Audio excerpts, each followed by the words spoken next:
Bien, eh bien, bonjour, bonjour à tous et à toutes. On va attendre un peu que tout le monde soit avec nous. Les gens, les personnes et les participants et les participantes rentrent les unes après les autres. Merci d'être fidèles au rendez-vous avec ce nouveau format de webinaire aujourd'hui qui a été baptisé par Biotech Finance 3 contre 1. 3 contre 1, pourquoi? Parce que à chaque fois, il s'agit de faire intervenir trois sociétés qui sont à la pointe de l'innovation dans une ère thérapeutique donnée. Voilà. Alors, ce webinaire 3 contre 1 est dédié cette semaine au glioblastome. Et qu'est-ce que nous voulons faire en fait? Nous voulons fertiliser les interactions entre les acteurs de l'innovation. Nous en avons trois avec nous aujourd'hui. Nous voulons ouvrir les champs d'accès documentés aux travaux scientifiques les plus avancés aussi, et puis porter des idées d'accélération. Voilà, c'est à peu près ça notre objectif. Et comme je le dis souvent, à chaque patient guéri, nous vivrons le bonheur parce que c'est ça l'objectif, c'est de guérir les patients en bout de ligne. Alors aujourd'hui, on va plonger au cœur de l'innovation contre le glioblastome. Et avant cela, avant de passer la parole à mes interlocuteurs, je voulais tout particulièrement remercier la Fondation Anne et Claude Berda qui nous soutient dans ce webinaire, Inès Dubreuil qui est avec nous, je pense, aujourd'hui, et qui soutiennent cette organisation et permettent justement d'ouvrir largement la connaissance en ouvrant gratuitement ces webinaires à tout le monde au lieu de les réserver à nos seuls abonnés. Voilà, ça c'était une chose à dire. Merci encore à cette fondation Anne et Claude Bernard. Pardon.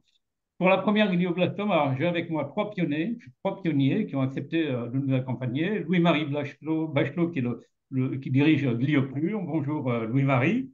Bonjour Jacques Bernard. Merci. Et Maximilien Bermandel qui dirige Émerion Thérapeutique. Voilà, Bonjour Jacques bonjour. Bernard, bonjour à Et tous, bonjour bonjour. Aram Mangassarian qui dirige TME Pharma. Voilà, on est tous Bonjour. chez vous, tous fidèles. Chacune des biotech apporte une lumière d'espoir à travers des avancées tout à fait révolutionnaires. Gliocure est une experte en neuro-oncologie et exerce depuis 2016, hein, il faut m'arrêter si je me trompe, et forge le futur des traitements cérébraux. Emerion fusionne biologie, biophysique, physique et chirurgie depuis 2020 et propose une approche vraiment inédite contre le cancer du cerveau. Et TME Pharma, enfin, bouscule le traitement des cancers tenaces en ciblant le micro-environnement tumoral. Voilà, nous prendrons, pour tout vous dire, on va commencer tout de suite et nous prendrons les questions en fin de webinaire. Donc, n'hésitez pas à les formuler. On a une partie de chat, vous les écrivez et puis je les répercuterai à nos intervenants. Alors, tout de suite, on va commencer par peut-être un rappel des données et des connaissances. Où est-ce qu'on en est sur le glioblastome? Quelle est l'incidence et la prévalence? Quels sont les traitements en cours? Maximilien, est-ce que tu peux nous faire une première approche?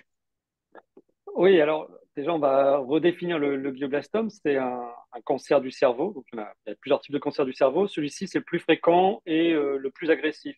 J'ai l'habitude de dire que c'est un cancer qui tue en 16 mois et qui récidive en moins de 6 à 7 mois, donc c'est assez brutal comme cancer. Et en termes d'épidémiologie, l'incidence, elle est d'environ 4 à 5 pour 100 000 habitants. Ça veut dire en France, 3 500, 4 000 nouveaux cas par an. Et malheureusement, l'incidence est proche de la prévalence puisqu'on a le même nombre de décès annuels. Euh, le chiffre qu'on aime mettre en parallèle comment dire, pour prendre la notion de ce cancer, c'est que ça tue autant de personnes sur la route tous les ans, en fait.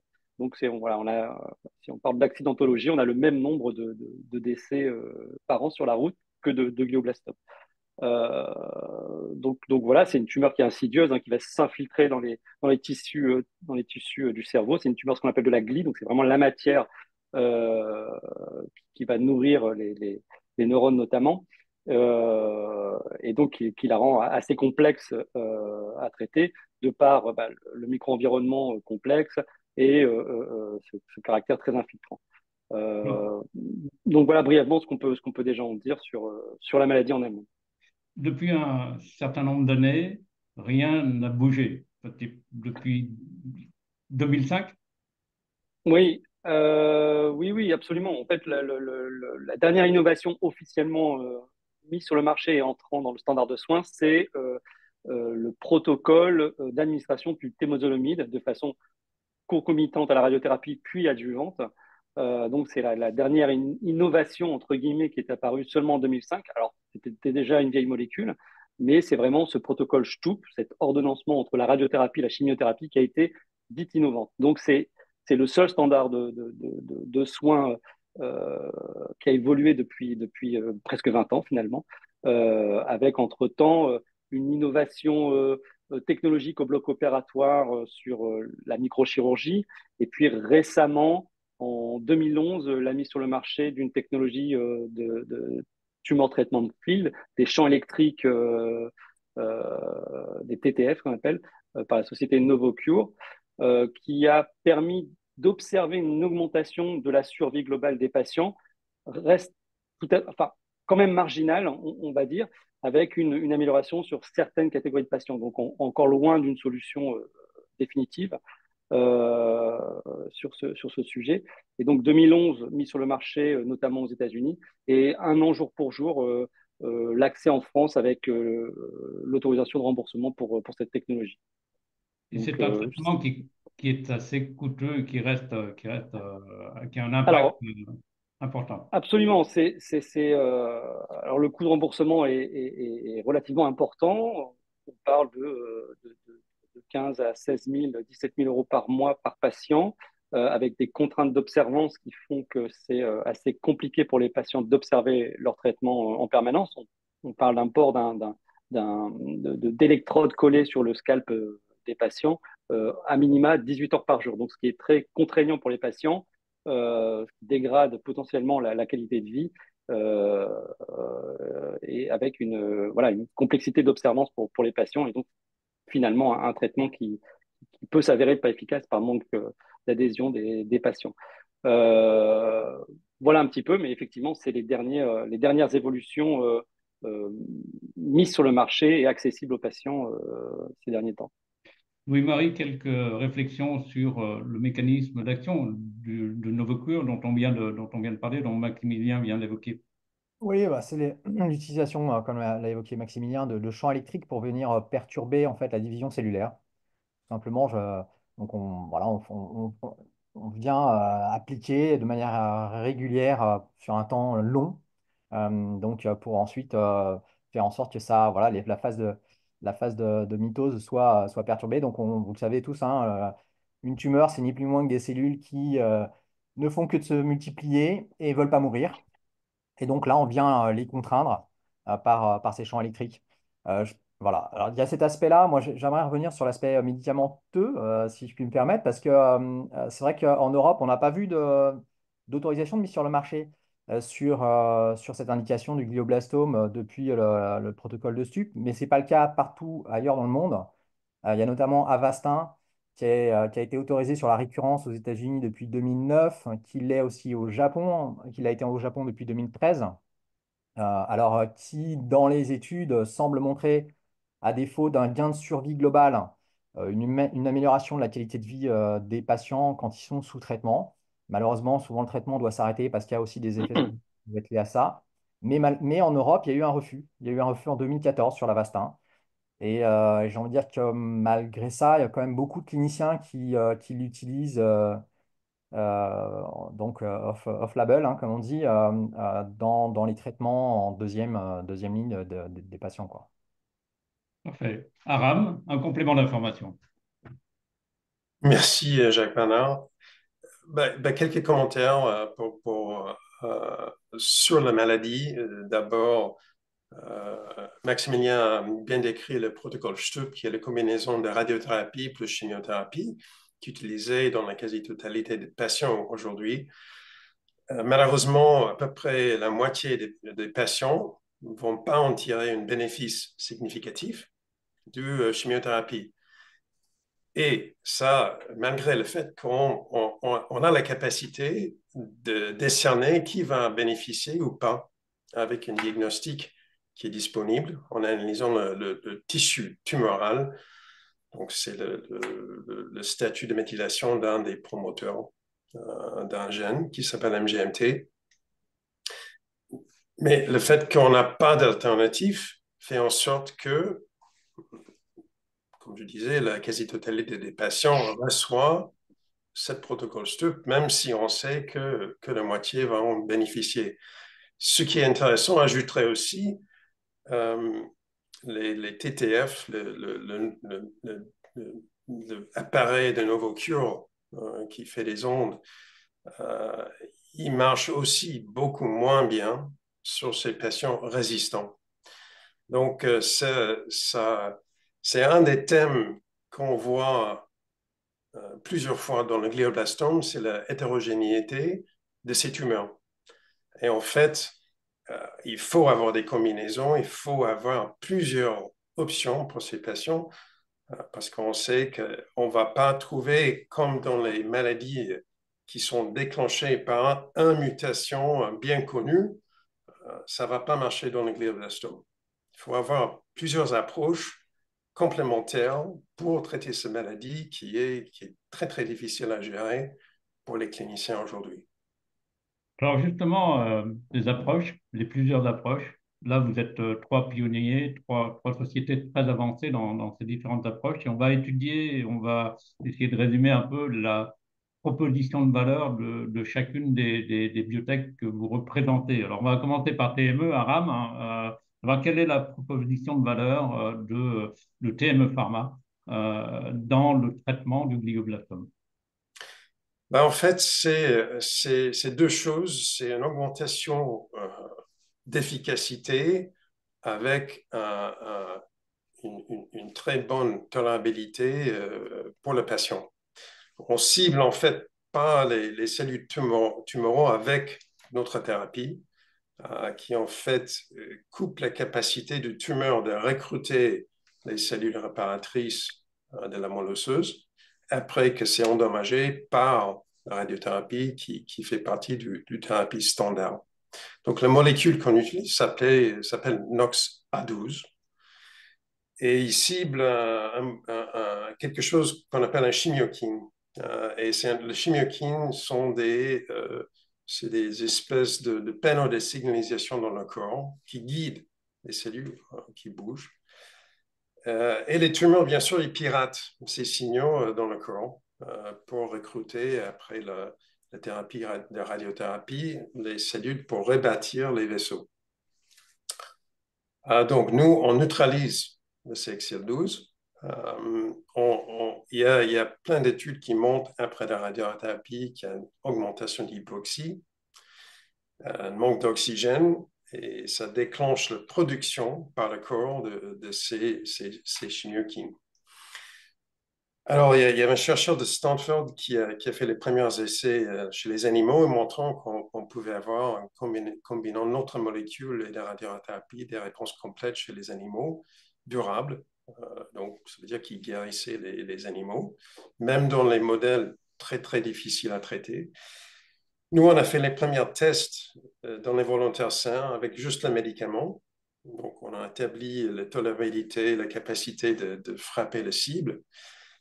Et après, on a testé avec la radiothérapie chez les patients atteints de glioblastome en première ligne. Et on a choisi la première ligne parce que c'est à ce moment qu'il y a des échantillons du tumeur disponibles à partir du chirurgie, une biopsie, et on prenait que les patients qui étaient résistants aux chimiothérapies standard. Et comme ça, on était capable de tester un régime thérapeutique sans chimiothérapie, parce qu'on prenait que les patients qui n'en bénéficieraient pas de toute façon. Et les patients qui avaient une chirurgie qui n'était pas réussi à avoir un enlèvement total du tumeur. Donc, il y avait du tumeur mesurable qui était résistant à la chimiothérapie dans chaque patient. Donc, on pouvait suivre l'évolution du tumeur pour tous les patients, qui n'est pas le cas quand on a une chirurgie qui enlève toute le tumeur détectable, en sachant que la chirurgie n'est jamais curative dans cette maladie, parce que comme Maximilien avait dit, c'est très infiltratif.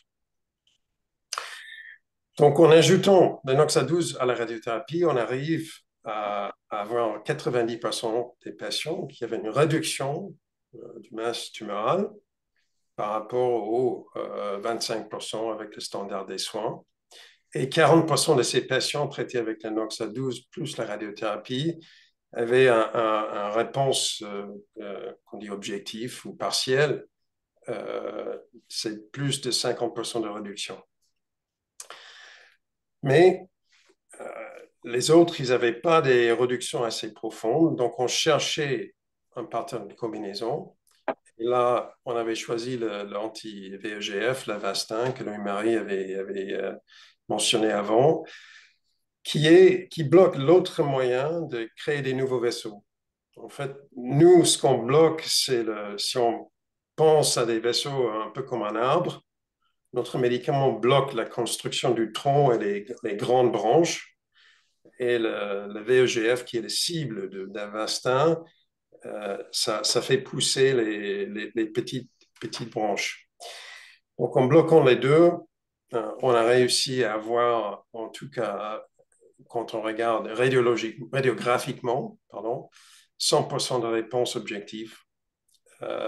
Et quand on ajoute le statut clinique, on est à des réponses objectives de 83%. Donc, c'est énorme pour cette maladie. Et c'est durable.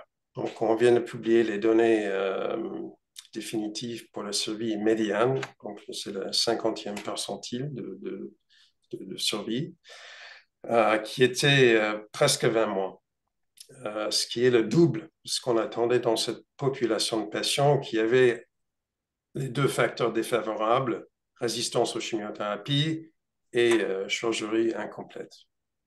Donc, c'est là où on est aujourd'hui. On parle avec l'FDA pour définir les prochaines étapes et on attend leur retour en ce moment. D'accord, parfait. Merci pour cette présentation. Du côté de Gliocure, les choses ont beaucoup changé depuis le départ. Maintenant, il y a de nouvelles pistes, il y a un nouvel élan. Oui, il y a de nouvelles choses. En fait, d'abord, il faut dire qu'on est moins avancé que TME. On est une société de développement de molécules au stade préclinique. En revanche, on est vraiment spécialisé sur la neuro-oncologie.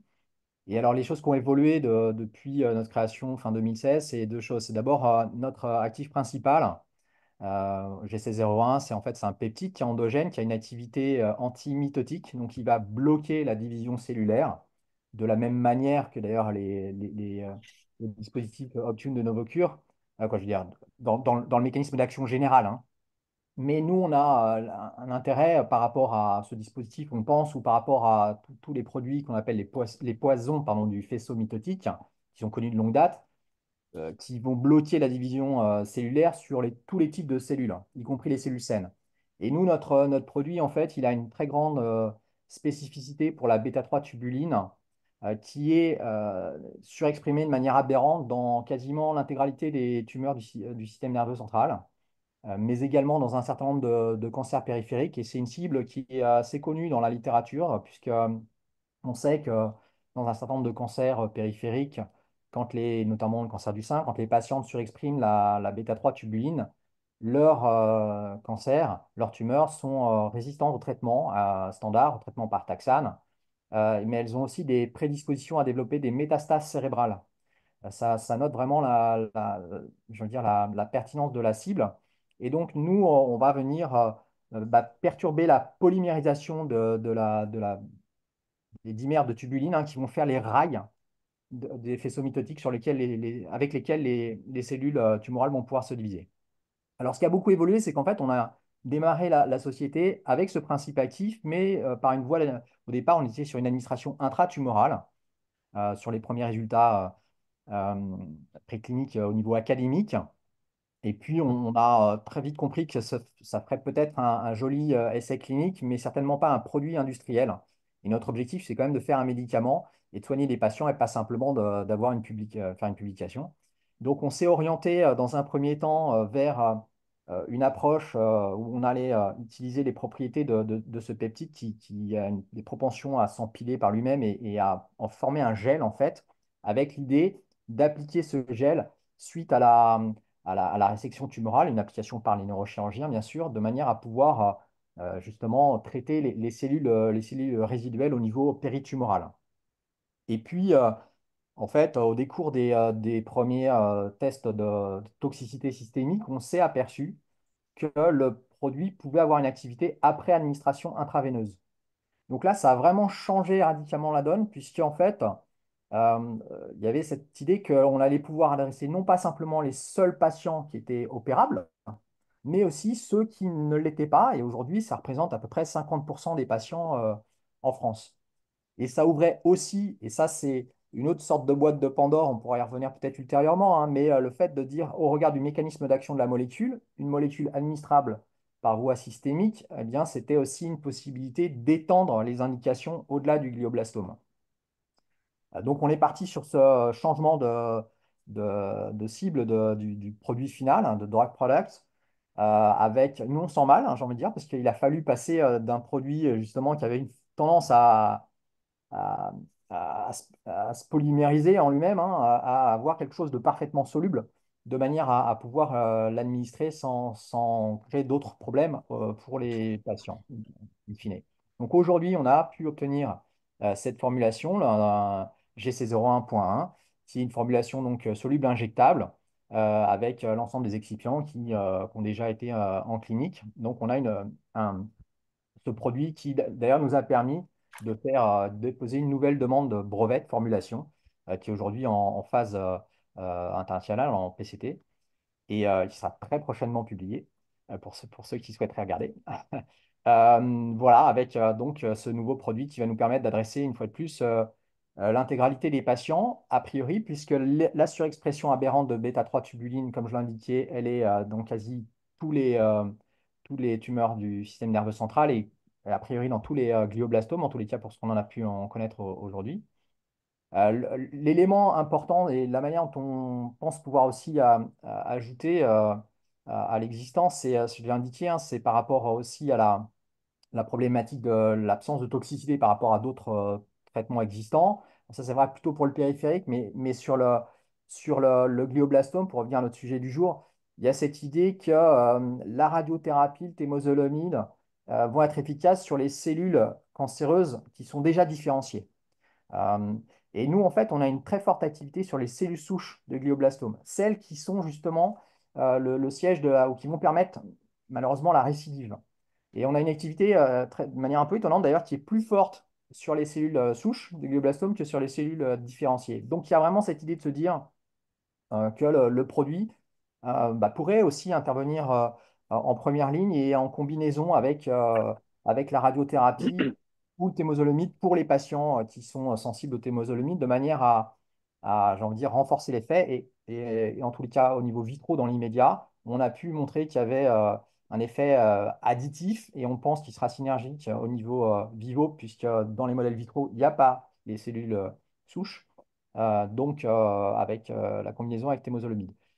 Voilà le gros de notre proposition sur le glioblastome. Il y a un autre aspect. On a pu développer sur les propriétés du peptide et travailler de manière un peu différente une plateforme qui s'appelle GlioVector, qui en fait permet de valoriser une fois de plus, sa très forte propension à rentrer, à cibler et rentrer dans les cellules de glioblastome. Et donc, on va utiliser le peptide pour aller bien vectoriser un certain nombre de principes actifs ou de vecteurs lipidiques notamment. Donc, on va greffer le peptide dessus et ça va permettre d'aller transporter au bon endroit un autre principe actif qui ferait qui ferait le boulot, entre guillemets. Voilà les deux composantes aujourd'hui de Gliocure. Donc, un premier produit qui est en fin de préclinique non réglementaire. Il nous reste à travailler un petit peu sur l'amélioration de la posologie et ensuite à rentrer dans le processus réglementaire préclinique First in Human phase 0, très certainement. Voilà, et on a besoin, nous, aujourd'hui, de conforter les éléments de preuve avec notre nouveau drug product. Et c'est là-dessus, je me permets de faire un petit peu de pub au passage, mais c'est là-dessus qu'on vient de lancer notre nouvelle opération de financement avec notamment une association des Étoiles dans la mer qui va abonder sur cette nouvelle levée de fonds. Merci Louis-Marie pour ces précisions. Alors maintenant, on va passer dans l'acte chirurgical lui-même, parce que c'est là que Emerion Thérapeutique intervient avec une proposition de valeur qui est pour l'heure inexplorée, mais tout à fait innovante aussi. Maximilien. Oui, merci, Luc Bernard.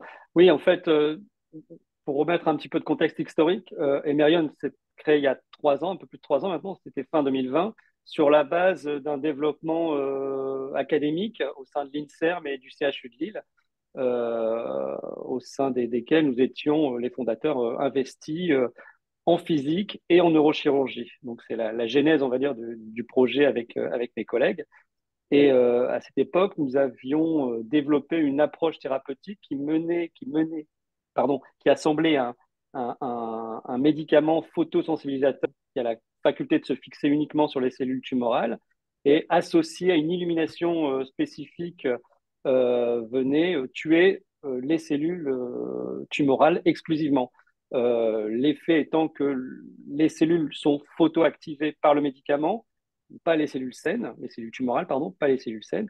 Et le dispositif d'illumination étant non thermique, il n'y a pas de lésion thermale dans le cerveau, c'est uniquement les cellules tumorales qui vont être le siège de cette destruction, si bien que partout la lumière va passer dans les tissus cérébraux, on va détruire les cellules tumorales uniquement.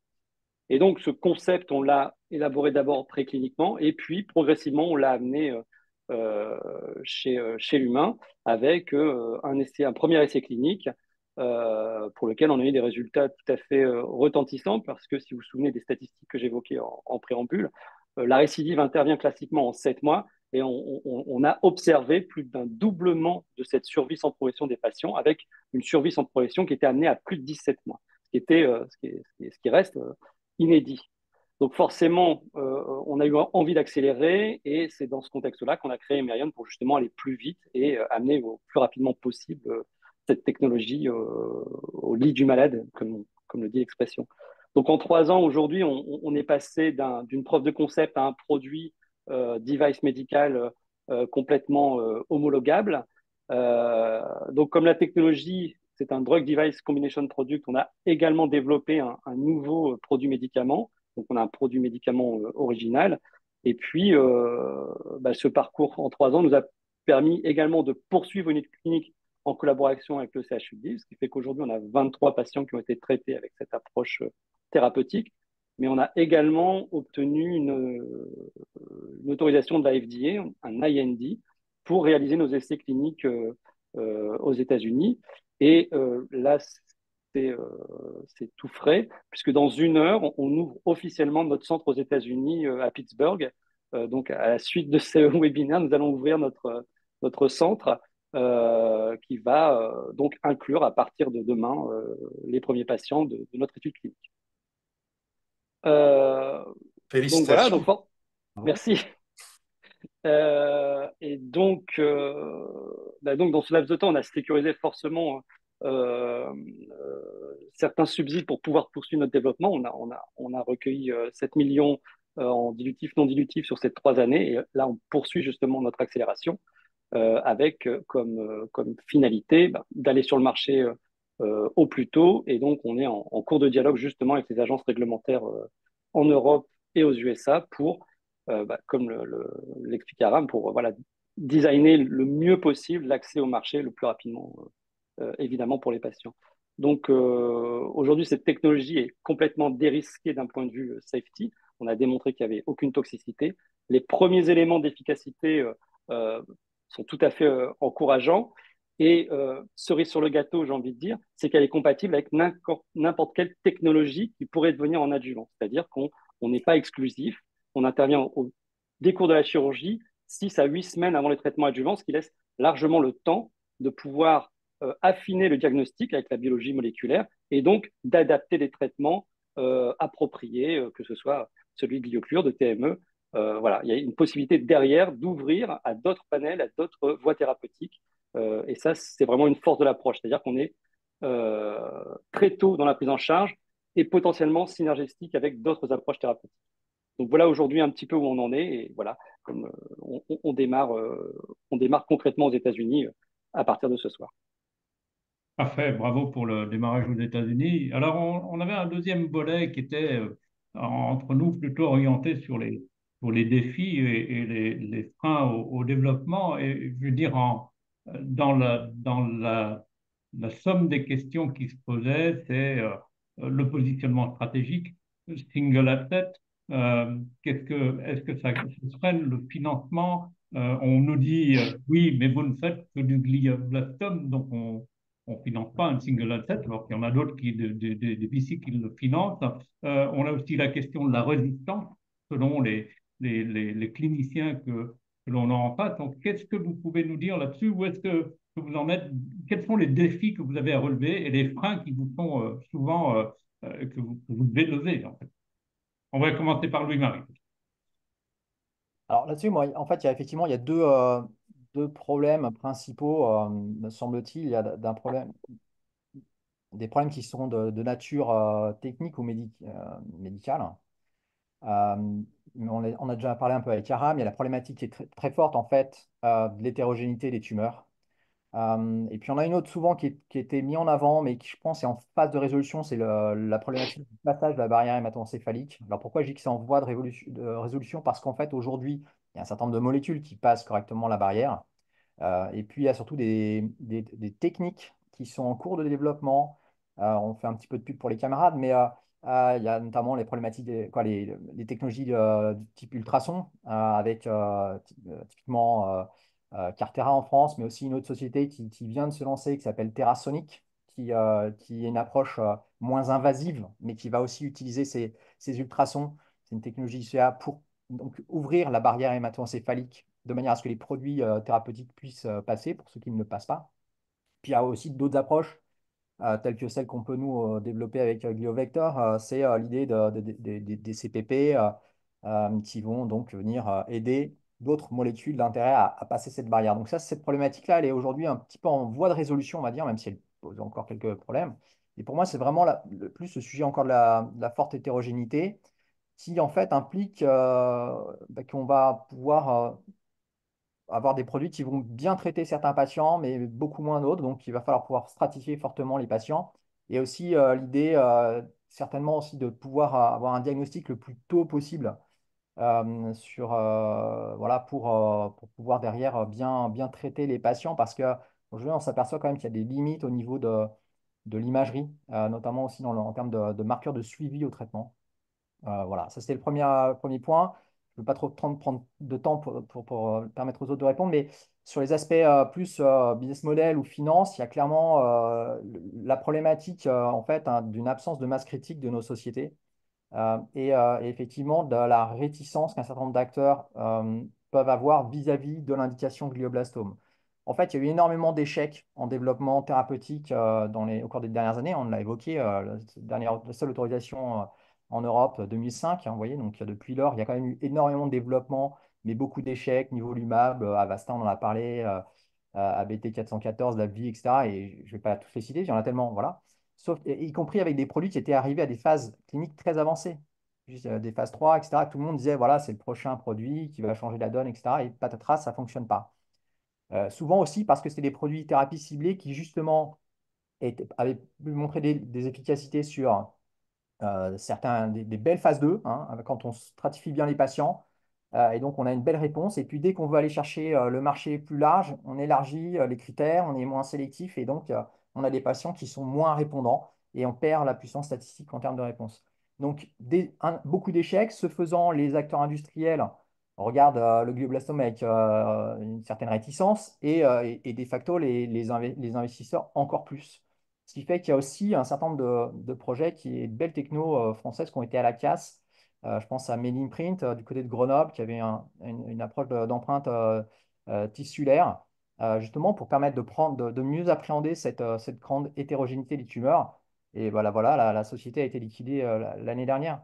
Donc il y a vraiment ce point à prendre en compte de comment fonctionner. Alors nous, typiquement, on est confronté à ça, avec cette idée de se dire, votre produit, en fait, le mécanisme d'action, il est pertinent sur d'autres cancers, donc allez faire plutôt autre chose que du glioblastome.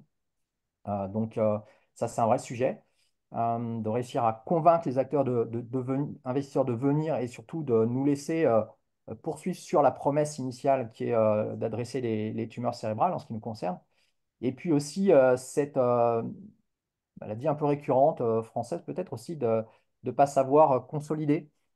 pour avoir une fois de plus des acteurs qui ont une masse critique importante et qui, ce faisant, vont aussi avoir des armes supplémentaires pour convaincre les investisseurs et les industriels, tout en restant sur l'indication cible première. Et ça, peut-être que ça passe aussi par des notions de dérisquage en amont, avec plus des approches de type venture philanthropie. Aux US, il y a des grosses structures comme la Ivy Foundation ou même la National Brain Tumor Society qui récemment a mis en place le Brain Tumor Investment Fund, qui vont permettre de venir dérisquer des projets académiques ou des projets de biotech un peu amont, jusqu'à un stade où ça pourra intéresser des VC classiques plus importants ou des industriels. Voilà.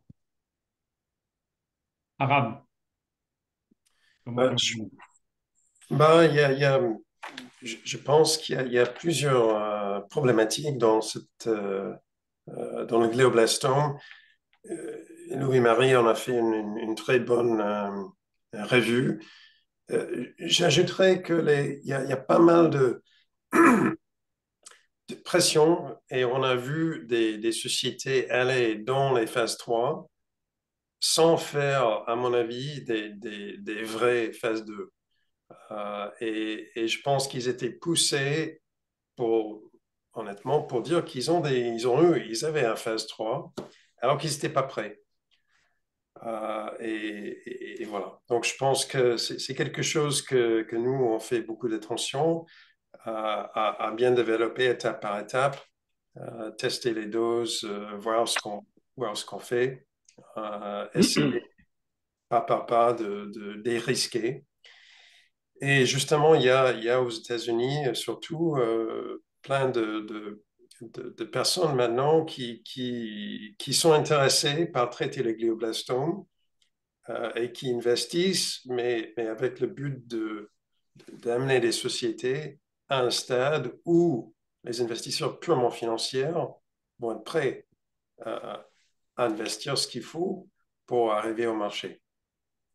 Donc, il y a ça et les échecs, c'est vrai, il y en a, mais je pense qu'il y a un mélange il y avait une frenzy d'immuno-oncologie à un moment où on testait les anticorps dans n'importe quelle indication sans avoir vraiment fait les étapes avant pour bien définir la meilleure manière de combiner. Et Maximilien avait mentionné l'appareil NovoCure. Je pense qu'on commence à avoir quelques indices que c'est peut-être une très bonne combinaison avec les PD1. Il y a un peu de travail d'un chercheur américain qui s'appelle David Tran, qui montre que les combinaisons de anti-PD1 et euh, cet appareil déclenchent une réponse immunitaire assez forte.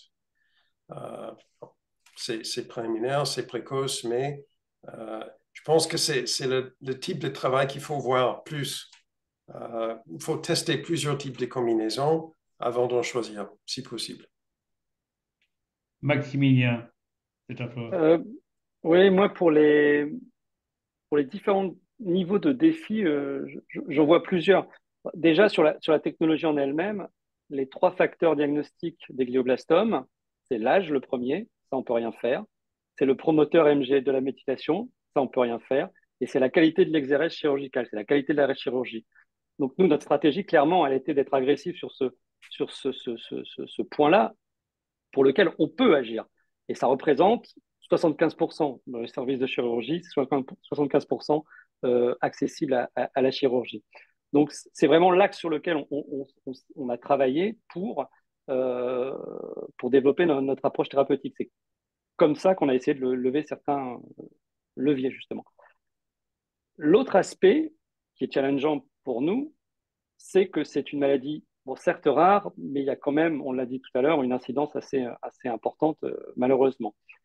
Néanmoins, on est sur une complexité d'évaluation clinique qui fait qu'on ne peut pas observer, avec la chirurgie par exemple, une baisse d'évolution. C'est un facteur temporel qui va être la récidive ou la survie.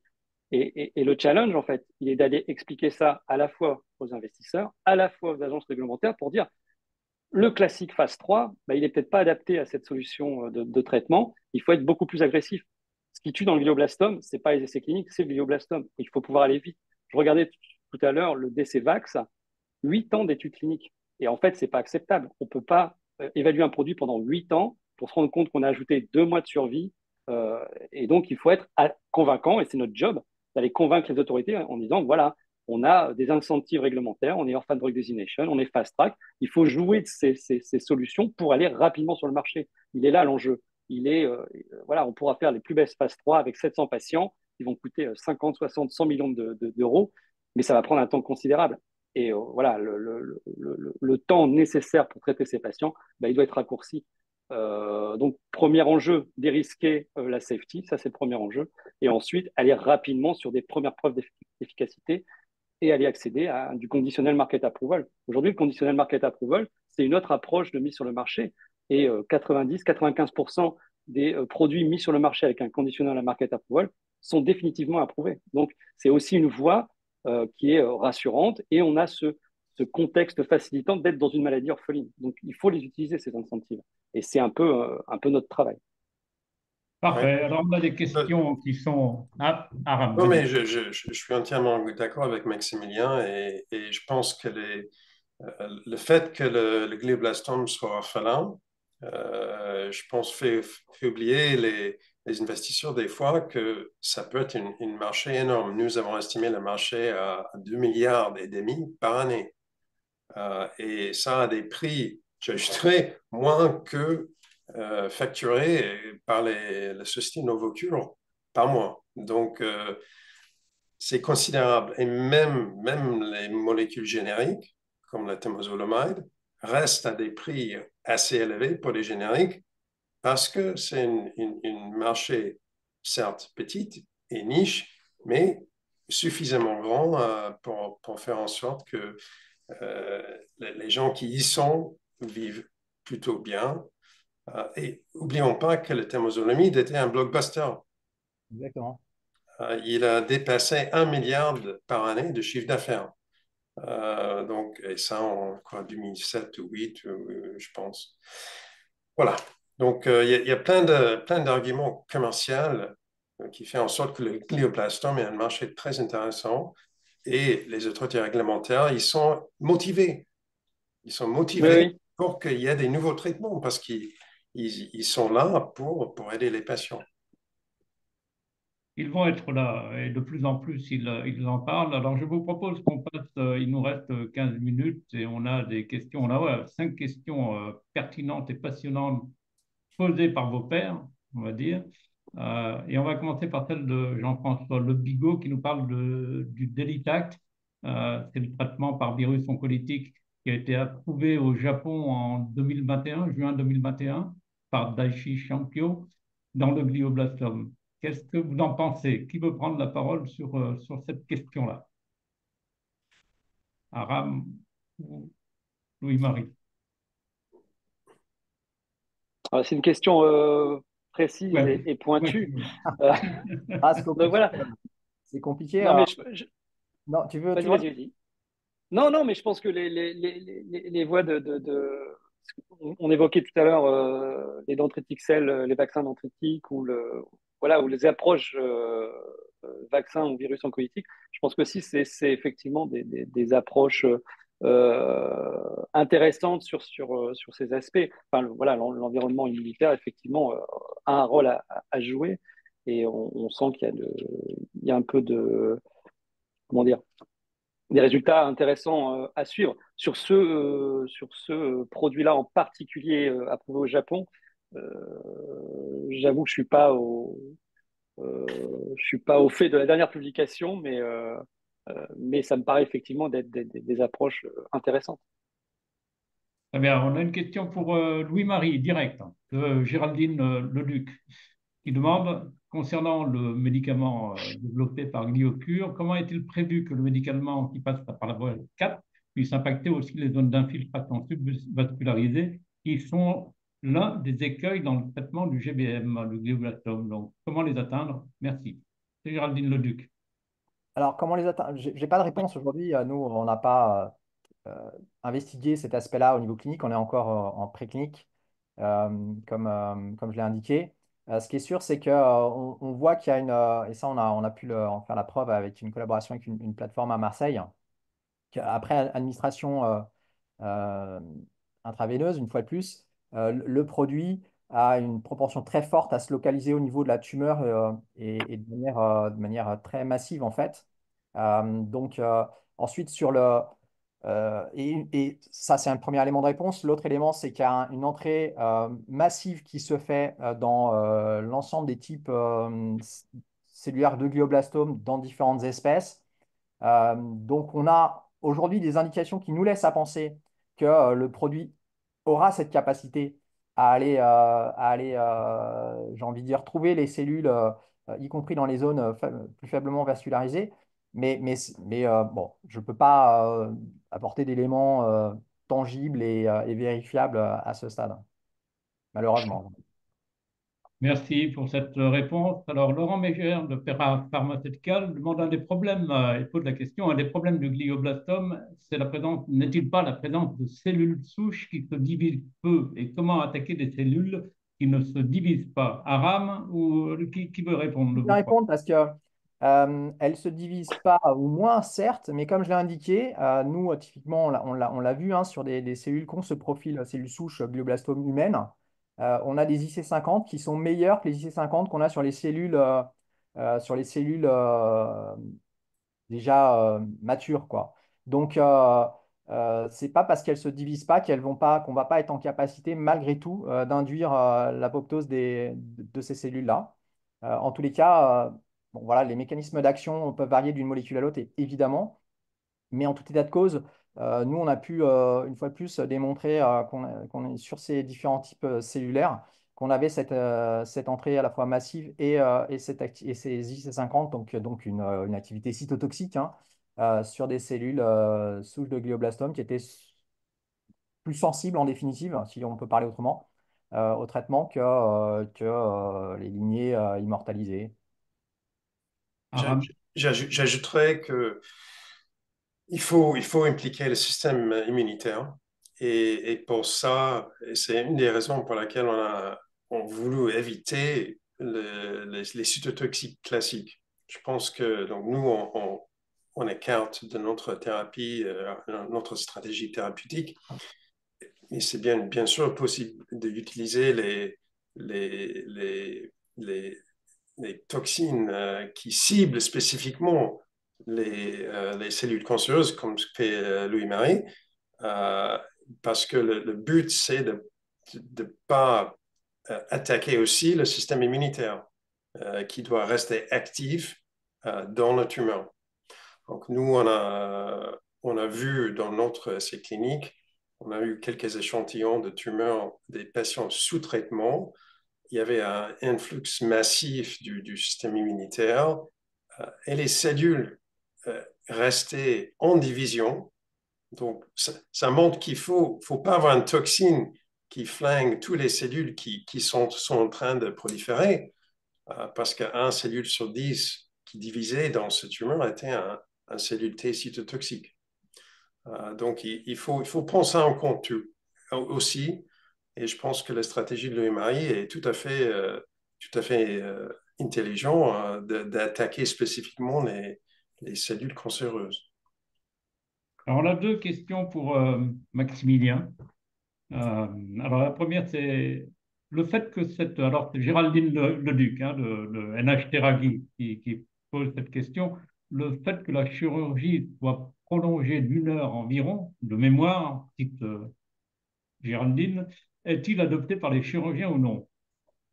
Euh, oui, alors, sa mémoire, on a soit innové, soit la mémoire a besoin d'être rafraîchie.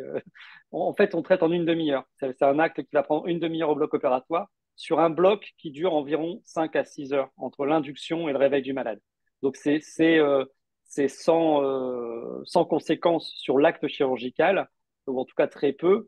Aujourd'hui, les techniques péropératoires ou intraopératives, comme l'IRM, l'utilisation de l'ultrason, vont prendre beaucoup plus de temps sur cette problématique-là. Donc, pour répondre, oui, très bien accepté, et encore mieux accepté. On n'a rien proposé aux neurochirurgiens depuis l'invention du microscope au bloc opératoire. Je caricature, mais c'est presque ça.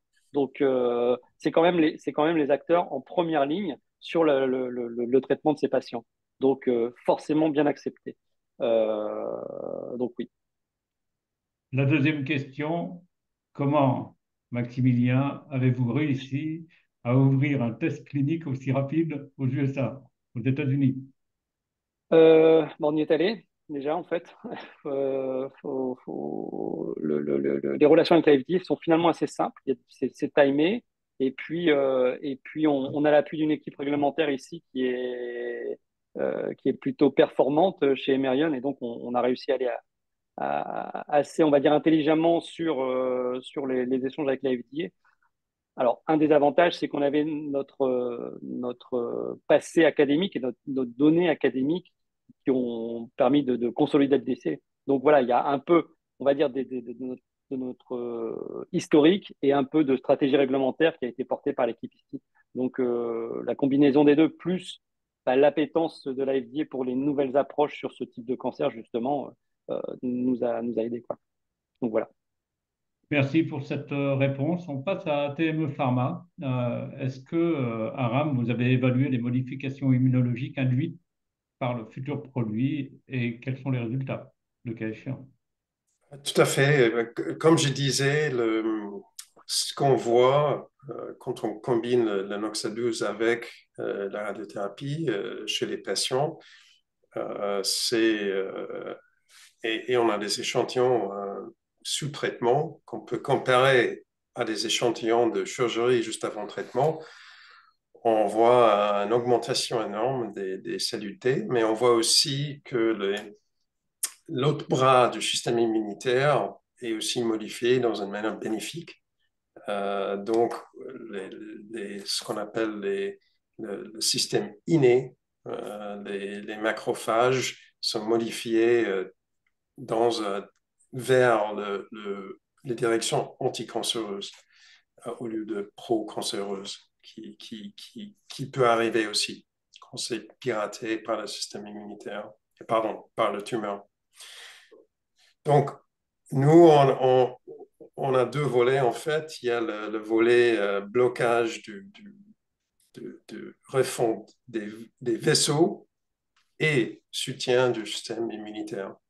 Donc, on espère créer une première ligne de traitement pharmacologique qui va être utilisée largement et sur laquelle on peut facilement bâtir avec des immunothérapies, vaccins, checkpoint, tout ce qu'on veut.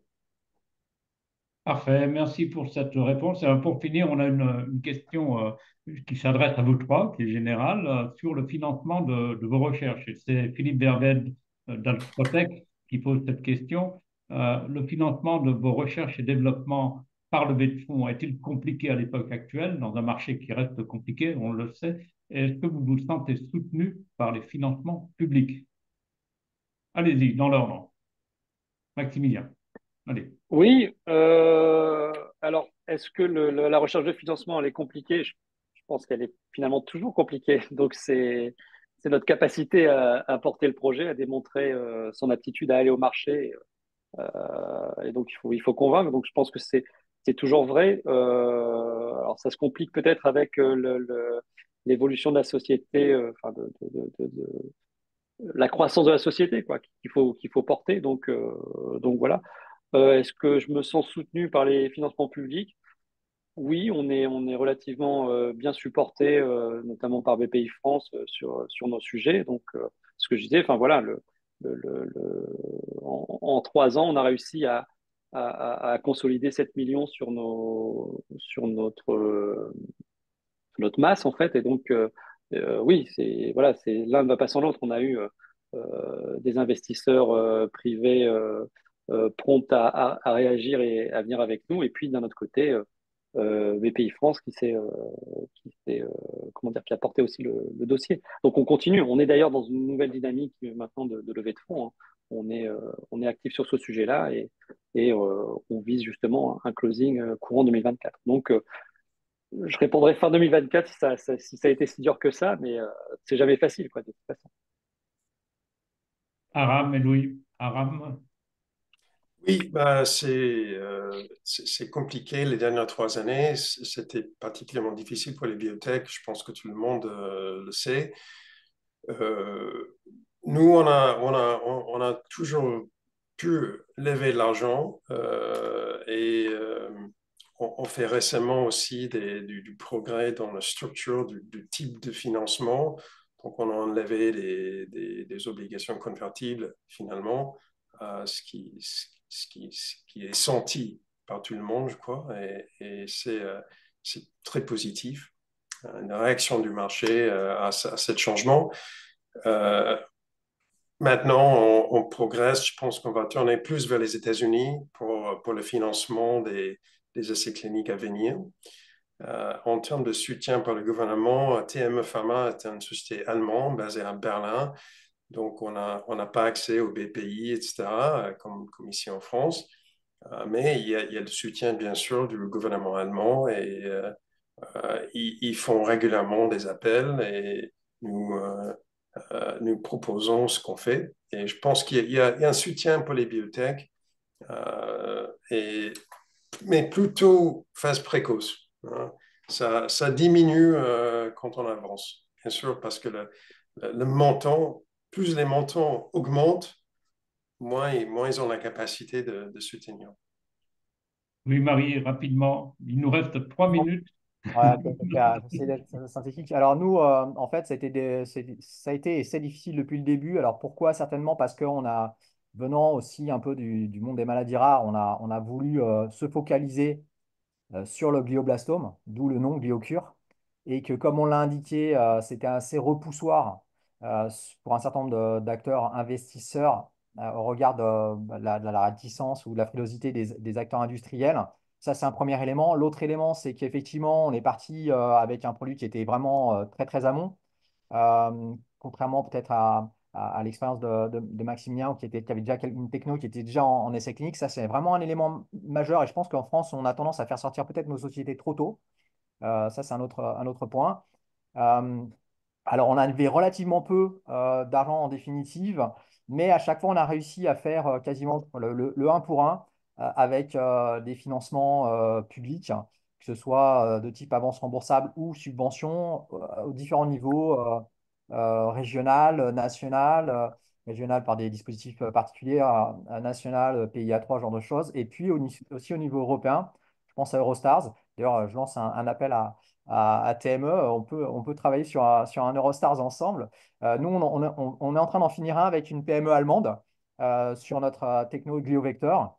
Donc voilà, il y a aussi ce type de dispositif qu'on peut aller actionner avec des partenaires de tailles différentes et dans différents pays, forcément, pour ce type de dispositif. Donc difficile, mais on continue et on continue aussi grâce notamment à du financement en equity, mais qui vient un peu de nature, une fois de plus, venture philanthropie avec des structures associatives ou des business pardon, angels qui ont vraiment euh, cette idée, cette envie d'aller apporter une réponse spécifique sur cette indication. Voilà, pardon.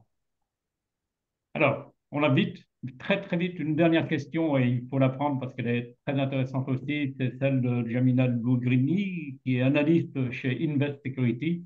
Alors, Jamina donne cette question. Compte tenu du fort besoin médical dans le domaine du glioblastome, quels seraient selon vous les pixels dans cette indication et quelles explications, hormis les échecs cliniques, à l'attentisme de l'industrie pharmaceutique dans ce domaine particulier, à l'heure où beaucoup de big pharma misent pourtant massivement dans la franchise en oncologie. Elle est un peu longue, mais voilà. Si vous voulez que je la répète, je la répète. Donc, Alors, en gros, la question, c'est les pixels Les pixels et les et explications à l'attentisme des big pharma. d'accord. bah, On y va vite. Il est sur les 18 pixels, heures. je vais juste rappeler ce qu'a dit Aram tout à l'heure, qui me semble tout à fait pertinent, c'est le temozolomide, Pixels, 1,2 milliard de mémoire en 2009. Donc le marché, il est là. On a des produits, le prochain produit qui arrivera à s'imposer comme en première ligne, produit médicament, j'entends, hein, aura nécessairement une sorte de boulevard devant lui. Il y a les problématiques de stratification et de taille ensuite de marché. Mais si on a un produit qui peut permettre d'adresser une sorte de premier tir de barrage un peu systématique, voilà, on est tout de suite sur un potentiel blockbuster parce qu'il y aura un premium prix aussi. Et ça, c'est indéniable. Et sur l'attentisme, je vais pas rajouter, on l'a déjà répété, je pense que les échecs répétés pour des bonnes et des mauvaises raisons aussi, comme l'a rappelé Aram, ont été de nature à refroidir pas mal d'ardeur dans le domaine. Oui. Mais j'ajouterais que les pharma, je pense souvent, ils souhaitent avoir un médicament qui s'applique dans plusieurs types de tumeurs. Donc, ils rêvent tous de découvrir le prochain Keytruda ou Opdivo, hein. Dans le glioblastome, c'est très complexe et donc c'est difficile de focaliser, d'être expert dans le glioblastome et 5 autres tumeurs à la fois si on a une équipe de 10, 20 ou 30.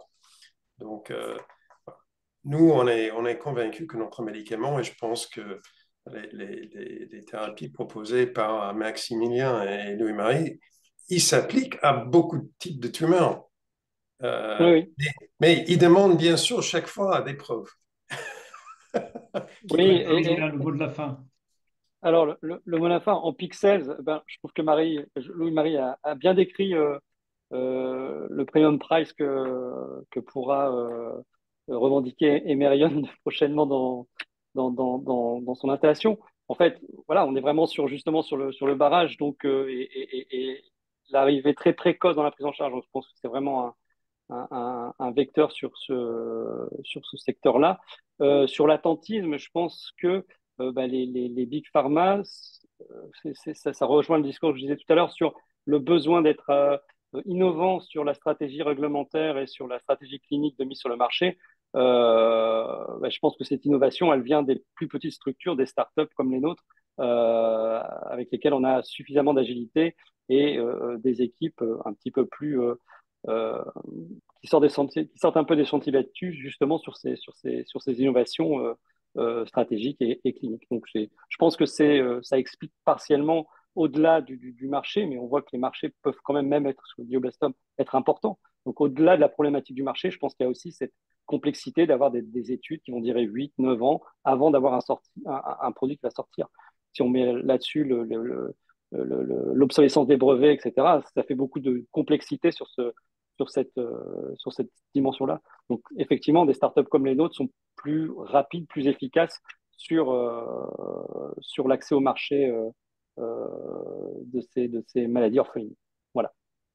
Eh bien, merci. Les 18h03, on a presque tenu notre horaire à 3 minutes près. Merci beaucoup à tous les trois pour vos interventions. Je crois qu'on s'est nourri de beaucoup d'informations très, très pertinentes de votre part. Merci à vous tous qui avez participé à ce webinaire. J'espère que cette première version 3 contre 1 vous a plu. En tout cas, je vous donne rendez-vous le 12 mars.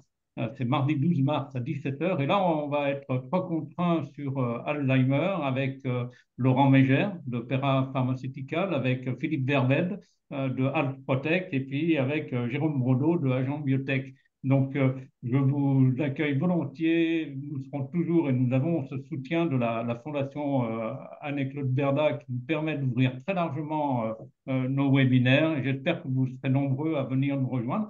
Et en tout cas, si vous avez des remarques à me faire, n'hésitez pas à m'envoyer un mail pour qu'on s'améliore, parce que c'est toujours intéressant d'avoir votre retour d'opinion. Merci beaucoup encore. Merci à tous les trois.